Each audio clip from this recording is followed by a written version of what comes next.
one-time world champion himself, but he's been kept waiting by Mark Too Sharp Johnson. But in just the Great Western Forum in Inglewood, California. We have a big night of action coming your way, a special edition of Championship Boxing brought to you by Junior World Championship. This bout is sanctioned by Go with the Penta Flyweight Junior World Championship, scheduled for 12 rounds of boxing. Introducing to you first the challenger on my left. Fighting out of the red corner, he enters the ring wearing purple trunks and hailing from Tijuana, Baja California, Mexico. He weighed in at 112 pounds, and his record includes 34 wins, 13 losses, with 11 wins coming by way of knockout. Welcome the former WBO Super Flyweight champion, Jose Gallito Quirino. And his opponent across the ring is the defending champion on my right, fighting out of the blue corner. He enters the ring wearing camouflage trunks and hailing from our nation's capital of Washington, D.C. He weighed in at a ready 111 pounds, and his outstanding record includes 19 victories, only one defeat, with 12 wins coming by way of knockout. He is currently ranked the WBC number 5 contender in the flyweight division.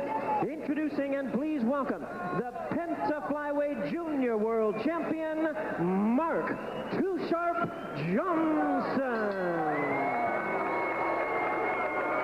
Once again, he is the referee in charge. Now, these thoughts are ready to give me a clean fight and obey my commands at all times.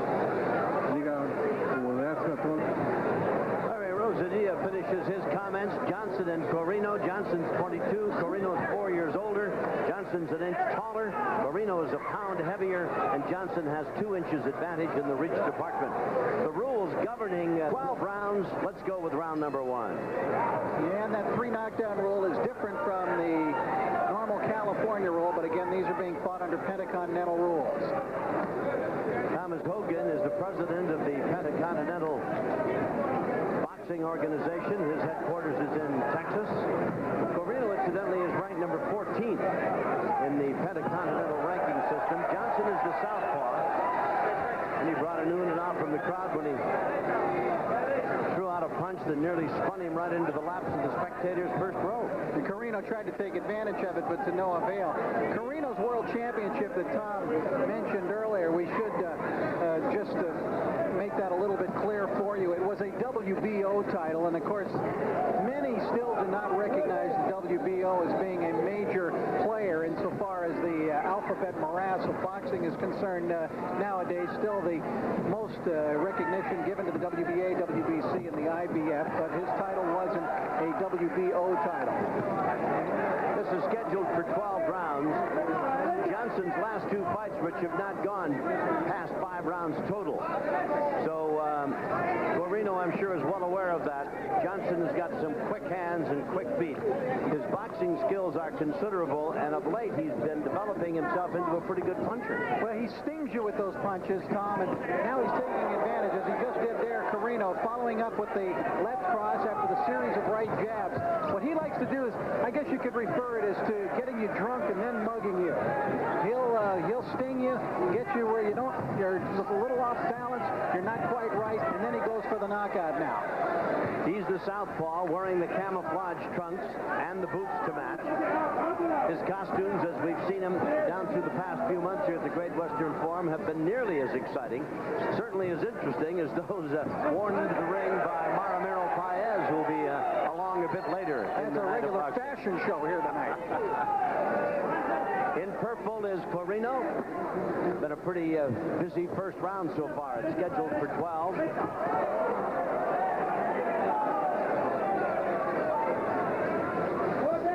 Johnson weighed 111. Quirino came in at 112.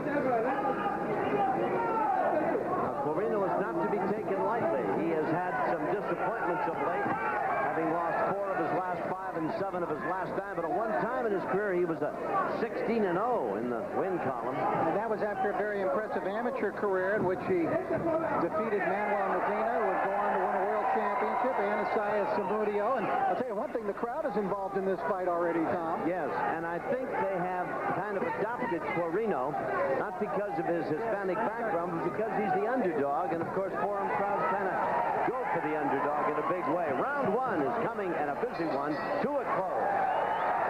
For round number 2, scheduled for 12. In case you've just joined us, Mark Too Sharp Johnson in the camouflage trunks. He wears them better than I say it. He's the southpaw, and in purple, Jose Quirino, former WBO Super Flyweight title holder. Johnson is the Pentacontinental Flyweight champion.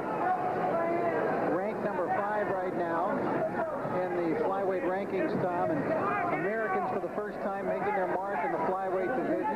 Hasn't been a flyweight title holder from the U.S. since Midget Wolgast won it back in 1931. And there are a lot of guys right now who are vying to perhaps get up there and get it. And that's some good work there by Johnson, actually backing away, was able to turn a jab into an uppercut. He did land a couple of solid shots against Quirino. Johnson is the southpaw. Good boxer and a very good puncher. And he's developed some knockout capabilities. Got a magnificent string going. He's finally getting some recognition. As you said, Rich, he's ranked 5th by the WBC for a long time. The guy that he beat, Raton Jimenez, was ranked 2nd, and he had beaten him rather soundly and couldn't get any recognition from that boxing body, or very little. That was the fight that really kind of stamped into everyone's consciousness here in Los Angeles that this kid could fight. When he beat Raton Jimenez, that was kind of a surprise at that early juncture in his career. Nice combination by Johnson. Punching is quite sharp. He has landed some solid shots, and there's a pretty good left hand that lands on the point of the chin of Quirino and backs him up. Johnson began fighting at the age of 5, Tom. He started very early. Quite obviously, he won a number of Golden Gloves and amateur titles growing up.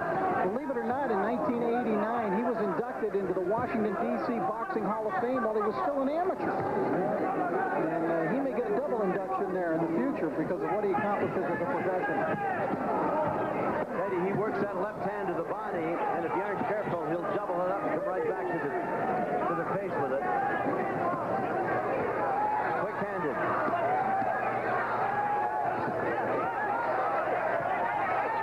It's a real good test for him, Rich. Quirino is fighting very well tonight, I think. Yes, I thought he gave a very good account of himself in round number 1. He's a tough guy. We mentioned he's been in with very good opposition. And he has come to fight here tonight. Quirino has a big veteran-type record. 34 wins, 13 losses, 11 draws. He's 26. Johnson is awfully quick-handed, as you can see, and is beating him to the punch as round 2 ends, and we'll be back after this important Johnson in the camouflage, in the purple, Quirino. Neither man has been down. I thought the first round looked pretty even to me, and I thought Johnson won the second. Scheduled for 12. Johnson is the champion. Penta Flyweight Junior World title holder. He is born and lives in Washington, D.C., but he is pretty much living out here as often as he's fighting out here, Tom. That's right. This has been a very popular venue for him. Crowds like him. Bright, articulate kid, and he so far has not disappointed. He's got a record of 19-1 with 12 knockouts. I really like his attitude, too, Johnson. He comes to fight. He prepares well for all of his fights. He's always in shape, and he doesn't trash talk about his opponents. No. He's not going along with the popular way that seems to have inhabited athletics today. He just comes to work. I like that. And he seems to be now taking charge of this fight, Rich. Here in this third round, he has scored a couple of solid uppercuts with that left hand that have rocked Quirino. He is able to punch pretty well, even when he's moving backwards, as he did a few moments ago when he stunned Quirino with a left and a right combination. You know, he almost acts at times as though he is stepping back to allow Quirino to come to him, and then he nails him with that uppercut with the left hand. I don't think he minds that. I think he can lead or he can counterpunch. There was a case of it right there again. Sure. Now he steps in and throws that left as a lead, And he has, for all intents and purposes, taken charge of this fight right here in this third round. He's also showing a lot of upper body movement here defensively, but now he's just getting very aggressive offensively and taking command. He's really beginning to dominate. Larry Diaz looking at the two men very, very carefully. He's got Quirino in the corner.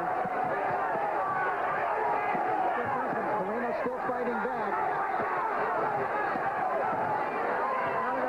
Johnson almost shows disdain now for any punching power Quirino may have. He really has taken charge, and Diaz separates the two.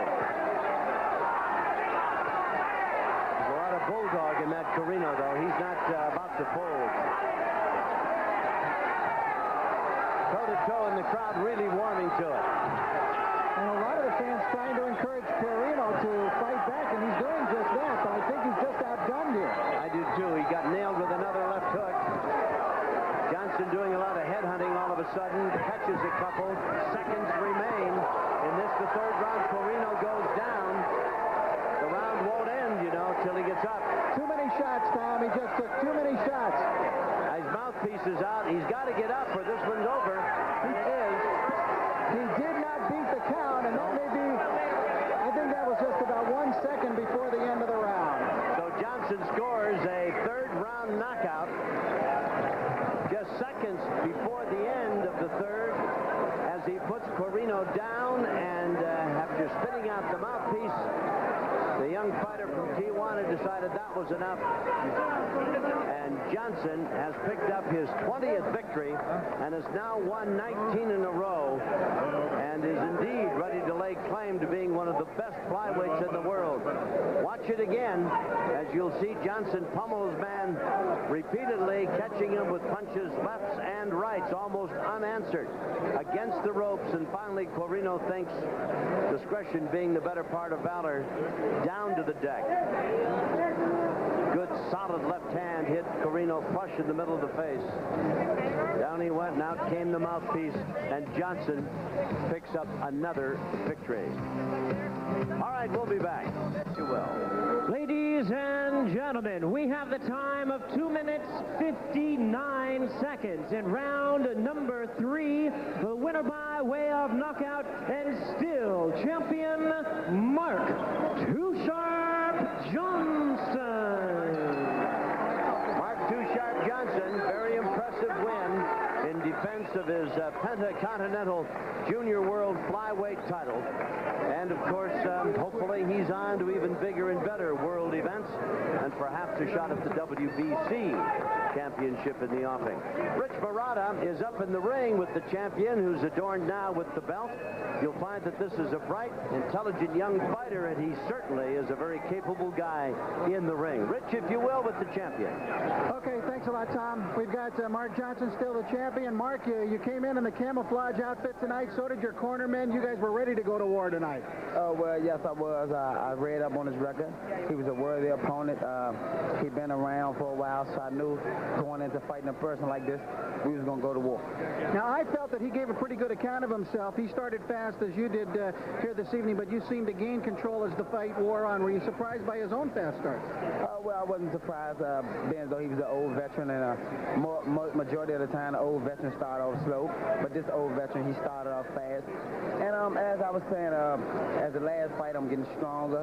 I'm working hard, and it's showing I'm getting stronger in the ring. Yeah, you're turning into quite a knockout artist all of a sudden. And but I'm still the Rodney Dangerfield of the flyweights. I'm not getting my respect, but I'm not worried about that. I just fight, and once come along, I let my hands and my given talent that God gave me come along, and I work hard in the ring.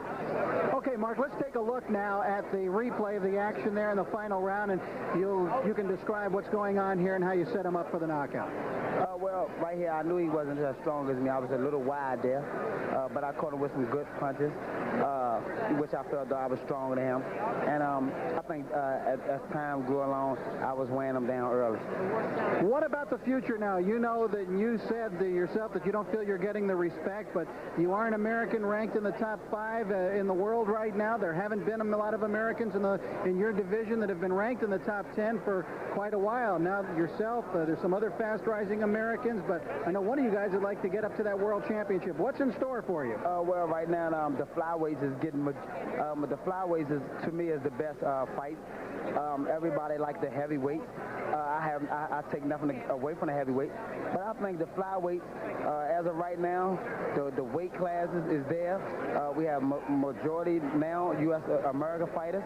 At flyweight, we have great fighters that's coming up, young fighters. I'm 22 years of age, but who knows, sooner or later, the flyweights will be getting all the money. But right now, I'm not worried about the money. I'm not worried about fighting for the world title. My concern right now is fight. All right, and sooner or later, they're all going to have to contend with this man, our winner here tonight, Mark Johnson. Congratulations, Mark. I want to say to my little son, Mark, who's at home, recovering from an accident. He was hit by... And there he is, the champion. He's 20-1 now and makes another successful title defense. Coming up, another former crime... For the official introductions, let's go...